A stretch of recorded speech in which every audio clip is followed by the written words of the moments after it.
Hello everyone, I hope आपने इस chapter की फर्स्ट वीडियो देख ली होगी। अगर आपने देख ली है तो और बच्चों को भी शेयर करिए। और अब हम आगे बढ़ते हैं। मैंने लास्ट आपको बताया था कि मैया कैसे उसको खाना खिलाती थी, ठीक है, भोलानाथ को कैसे खाना खिलाती थी। अब भोलानाथ के जब मित्र मिल जाते हैं ना बाहर, तो वो बाहर जाकर कैसे कैसे खेल खेलते हैं। आपको अपने ज़माने के जो आपके मम्मी पापा हैं, जो बड़े लोग हैं, अगर वो इस वीडियो के बारे में सुन रहे हैं, इस चैप्टर के बारे में सुन रहे हैं, तो उनको ज़रूर कहीं ना कहीं अपना टाइम याद आ जाएगा। तो पहला जो वो खेल खेलते हैं मिलकर, तमाशे, एक तरह से तमाशे करते हैं। एक चबूतरा, ऊंचाई, घर के सामने बना हुआ एक ऊंचा हिस्सा, उसको चबूतरा बोलते हैं, ठीक है। नाटक खेलते थे उस पर क्या करते थे, सबसे पहले बाबूजी की चौकी उठाकर लाते थे जिस पर बाबूजी बैठकर नहाते थे। वो रंगमंच बनती, स्टेज बन जाती है उनकी, ठीक है। और सरकंडे के खंभों पर कागज़ का चंदोआ, यानी जो तंबू तान देते हैं ना, तंबू तान कर आपने देखा होगा फेस्टिवल्स के टाइम जो मिठाई वाले हैं बाहर टेंट लगाकर मिठाइयाँ लगाते हैं, तो वो खेल खेलते थे। उस पर चंदोआ तान कर मिठाई की दुकान लगाई जाती। अब देखिए भाई, बच्चों के पास में सचमुच की मिठाई तो होती नहीं, तो वो क्या करते, चिलम के खोंचे पर, चिलम होती ना हुक्के पर रखते हैं, उस पर कपड़ा डालते, ठीक है। उस कपड़े के ऊपर लड्डू रखते, लड्डू कहीं के ढेले के लड्डू, मिट्टी से बने हुए मिट्टी के ढेले रखते, ठीक है। पत्तों की पूरी कचौरियाँ बनती, और जो गीली मिट्टी होती थी ना, उसको ऐसे बत्ती की तरह बांट कर उसकी जलेबियाँ बनाते। फूटे घड़ों के टुकड़ों के बतासे, और मिठाई की दुकान सज गई। और देखिए बच्चों, वहाँ पर भी उनके बाबूजी आ गए और वो मिठाइयाँ खरीदने के लिए ग्राहक बनकर आ गए। तो तब बच्चे शर्मा जाते हैं और सारा खेल बिगाड़ कर भाग जाते हैं। थोड़ी देर बाद फिर बच्चों की मंडली इकट्ठी होती है। अब वो खेलते हैं घरौंदा बनाकर, घर घर खेलते हैं ना छोटे बच्चे, तो वो घरौंदा बनाकर वो खेलते हैं। उसमें वो क्या करते हैं, धूल की मेड़, धूल होती है ना, इकट्ठी कर देते हैं उसकी मेड़, जैसे खेतों के किनारे पर मेड़ बनी होती है उसकी दीवार बनाते, तिनकों का छप्पर बनाते, दातुन के खंबे और दिया सलाई यानी माचिस की पेटियों के किवाड़ बनाते।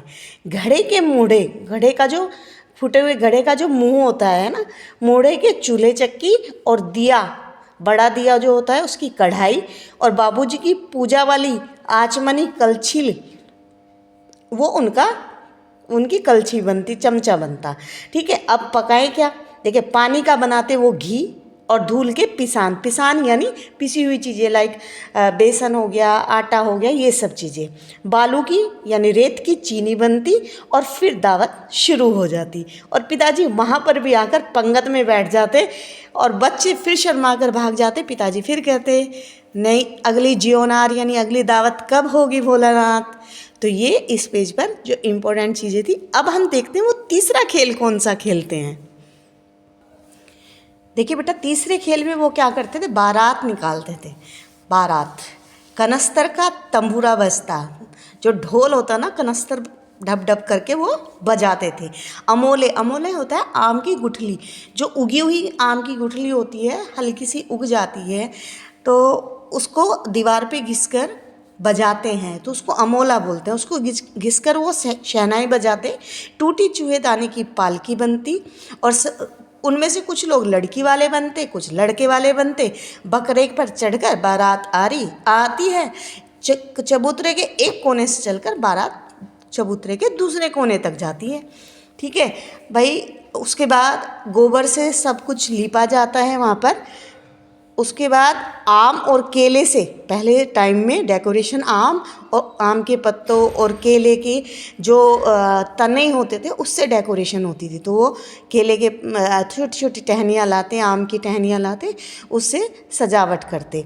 और फिर एक बच्चा लाल चुनरी पहनकर बैठ जाता, और वो दुल्हन के रूप में वापस ले जाया जाता था। तभी पिताजी आते, पिताजी देखे वहाँ पर भी पहुँच गए, तभी पिताजी आते, दुल्हन का मुंह देखते तो सारे हंसकर भाग जाते। तीसरी खेल के बाद वो चौथा खेल क्या खेलते, थोड़ी देर में फिर से लड़कों की मंडली जुट जाती। अब राय जमती कि कौन सा खेल खेला जाए। अब खेती खेती खेलेंगे। तो बस चबूतरे के एक छोर पर घिरनी गड़ जाती, और उसके नीचे गली कुआं बन जाती। देखिए पहले क्या था, सिंचाई का एक साधन था कुएं से पानी निकालना। तो उसके बारे में इन्होंने उस प्रोसेस के बारे में बताया है कि मूंज की बटी हुई, मूंज क्या होता है, जो धान की जो फसल होती है उसमें से धान निकालने के बाद जो पौधे बचते हैं उसको मूंज बोलते हैं। तो उसकी बटी हुई पतली रस्सी से वो लोग उसको गाड़ी पे चढ़ाकर लटका देते और दो लड़के बैल बनकर मोट खींचने लग जाते और चबूतरा बनता क्या, खेत। अब देखिए पानी निकाल रहे हैं झूठ मूठ में, ठीक है, चबूतरा खेत बन गया जिस पर वो खेल रहे थे। बीज भी चाहिए बोने के लिए तो कंकड़ बना लेते बीज। ठेंगा, यानी ठेंगा क्या, ये वाला ठेंगा, ठीक है। ठेंगा क्या बनता, हल जुआटा, हल बनता, उस ठेंगे को ज़मीन पर रख के वो हल जोते थे। फिर उसके बाद क्या होता था बेटा, हाथों हाथ फसल भी तैयार हो जाती थी। जब नकली फसल है तो वो कितना टाइम लगेगा फसल उगाने में, काटते गाते ऊंच नीच में भई क्यारी जो उपजी सो भई हमारी। तो गाते गाते फसल तैयार हो गई और फसल को काट लिया गया। फसल को पैरों से रोंद डालते थे, पहले फसल को पैरों से रोंदा जाता था पहले ज़माने में। फिर उसमें से भूसा और धान अलग अलग हो जाता था, फिर उसको तेज़ हवा में उसको बरसाया जाता था, तब कहीं जाकर धान लोगों के, किसानों के हाथ लगता है। लेकिन अब तो सब काम मशीनों से होता है। तो कसोरे का सूप बनाकर, कसोरा क्या होता है, एक मिट्टी का बर्तन होता है। सूप यानी जिससे आपने देखा होगा आपकी मम्मी घर में चावल साफ़ करती है, दाल साफ़ करती है, ठीक है, छाछ बोलते हैं हमारे यहाँ तो उससे मिट्टी के दिए की तराजू बनाती और उससे सब फसल तोल ताल कर तैयार करते। तो तब बाबूजी आ जाते और कहते हैं अब की बार खेती कैसी रही भोलानाथ। बाबूजी वहाँ पर भी आ गए और बच्चे भाग जाते। अब देखिए जितना मैंने ये 4 खेल के बारे में आपको बताया है, इनसे क्वेश्चन क्या बनते हैं। पहला क्वेश्चन ये बनेगा कि जो उनके ज़माने के खेल थे, भोलानाथ के ज़माने के खेल और आपके खेलों में क्या अंतर है।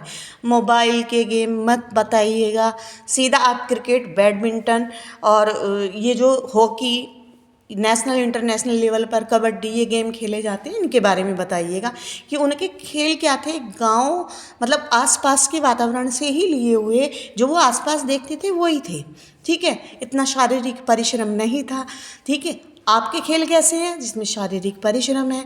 उनके गांव तक ही सीमित थे खेल, लेकिन आपके जो आप लोग खेल खेलते हैं वो राष्ट्रीय अंतर्राष्ट्रीय स्तर तक जाते हैं। उसमें आपको इनाम भी मिलते हैं, उन बच्चों को कोई इनाम नहीं मिलता था। इस तरीके से आप उनके और अपने खेलों में अंतर बता सकते हैं। अब दूसरी बात, क्वेश्चन ये पूछा जा सकता है जो भोलानाथ और उसके मित्र जो खेल खेलते थे उनसे उनमें क्या मानवीय मूल्य आते थे। पहली बात, सहयोग की भावना, सब मिलजुल कर खेलते थे, ठीक है। सामाजिकता आती थी, समाज में क्या क्या हो रहा है, कैसे खेती की जाती है, कैसे बारातें निकलती हैं, तो वो सब चीज़ सीख रहे थे बच्चे, लर्नर थे, क्योंकि वो ध्यान से देखते थे। अब तो मोबाइल आपको कुछ भी नहीं देखने देता, ठीक है। तो वो सारी चीज़ें समझते थे, उनके अंदर सामाजिकता आती थी, ज्ञान बढ़ता था। दूसरी बात, वो क्या करते थे, एक तरह से नेतृत्व की भावना उनमें आती थी। कोई ना कोई उनके लोगों का संचालन करता था, वो नेतृत्व भी करता था, जिसके देख रेख में वो सारे खेल होते थे। तो कहीं ना कहीं वो अपने पिता से, आसपास के समाज से बहुत सारी चीज़ें सीख रहे थे, ठीक है। नेक्स्ट आपसे पूछा जा सकता है कि पहले ज़माने की शादियों में और अब की शादियों में क्या अंतर है। तो आप सजावट के बारे में लिखेंगे, आप बजट के बारे में लिखेंगे, आप इसके बारे में लिखेंगे कि किस तरह दुल्हन घूंघट निकालती थी। अब तो घूंघट क्या, सिर पे पल्लू रखने तक का फैशन ख़त्म हो गया है। तो बहुत सारी चीज़ें हैं। खेती पहले कैसे होती थी, हल चलाते थे, कैसे कैसे धान की फसल तैयार होती थी तो कैसे भूसा और धान अलग किया जाता था, वो प्रोसेस और अब क्या प्रोसेस खेती करने का, कैसे पहले खेत भरे जाते थे, अब कैसे खेत भरे जाते हैं। तो वो सारी चीज़ें आप अंतर लिख देंगे, ओके। तो आपसे ये भी पूछा जा सकता है कि जब आप बहुत छोटे थे तो आपने भी क्या कभी इस तरह का खेल खेला है तो आप लिख सकते हो। भाई देखो, मैं मानती हूँ कि हर बच्चा, स्पेशली जो गर्ल है, उसने कहीं ना कहीं अपनी टीचर की नकल तो ज़रूर उतारी होगी। टीचर बन के तो वो खेली होगी ज़रूर, जब नर्सरी LKG UKG में रही होगी। ऐसे बॉयज़ होते हैं, उन्हें अपनी टीचर बहुत अच्छी लगती है। बॉयज़ जो हैं वो पुलिस को फॉलो करते हैं, चोर पुलिस ज़्यादा खेलते हैं। बचपन में एक बंदूक जो है वही खिलौना या कार उन्हें बहुत पसंद होती है, तो वो किसी से तो जो है प्रभावित हुए ही होंगे जो वो इन चीज़ों को खरीदते हैं। तो आप उन खेलों के बारे में लिख सकते हैं। ठीक है, अब आगे बढ़ते हैं बेटा। आगे इन्होंने बताया है सब कुछ खेल खाल के इधर उधर घूमते रहते थे। उन बच्चों की एक और आदत थी, हुड़दंग मचाते थे। जिसकी भी दुल्हन आती गांव से या गांव के आसपास में गांव में आती थी तो उसको बड़ा चिढ़ाते थे। एक बार उन्होंने एक बूढ़े दूल्हे को चिढ़ाया। एक बूढ़ा दूल्हा जो नई नई दुल्हन लेकर आया था अपनी, घोड़ मुँहा बोला, ऐसे घोड़े जैसे मुंह वाला। अब उसको जब वो चिढ़ाने लगे, रहरी में रहरी पुरान रहरी डोला के कानिया हमार मेरी, यानी दूल्हा तो काना है और दुल्हन हमारी है। वो बड़ा गुस्से में आया, उसने वो जो है कंकड़ लेकर उनके पीछे मारने के लिए दौड़ा। तो अब इस चैप्टर का जो लास्ट पार्ट है मैं आपको कल वीडियो में बनाकर अपलोड करके भेज दूँगी, आप देख लीजिएगा।